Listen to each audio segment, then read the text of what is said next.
Let's help us to understand what these charges were that were issued today and what the likely outcome is. Will this ever come to a full court-martial, or is this just some pageantry before ultimately a plea deal is struck? John, thank you for allowing me to be here today to talk about this with you. First of all, as I understand this breaking news, there are two main charges. Desertion, which is a violation of the Uniform Code of Military Justice, Article 85, and in particular, it's alleging that Bergdahl quit his unit, organization, or place of duty with intent to avoid hazardous duty. The second is a violation of the Uniform Code of Military Justice, Article 99, misbehavior before the enemy. What is that? Misbehavior before the enemy is quite serious. Any member of the armed forces who, before or in the presence of the enemy, engages in several types of, any one of which types of misconduct, most notably in the Bergdahl matter, is running away.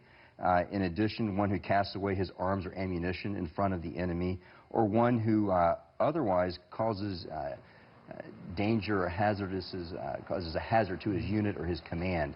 That can be punished by a court-martial if it gets to a court-martial, with some of the most serious punishments, which include, frankly, potentially death, life imprisonment, total forfeiture of all pay and allowances, and the lowest reduction. They said the maximum penalty he's likely to face would be life in prison. Will it get to that? In your experience, will it get to that, or do you think that the military and Bergdahl's attorneys will try to find some kind of deal here?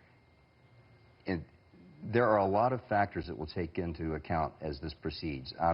The ball is now in Bergdahl's defense counsel's court to decide what to do. Two options immediately are to consider: one, offering a discharge deal in lieu of the court-martial. By accepting that discharge in lieu of court-martial, Army Regulation 635-200 has a Chapter 10, allows this. There's a procedure. Maybe too early right now for that to happen.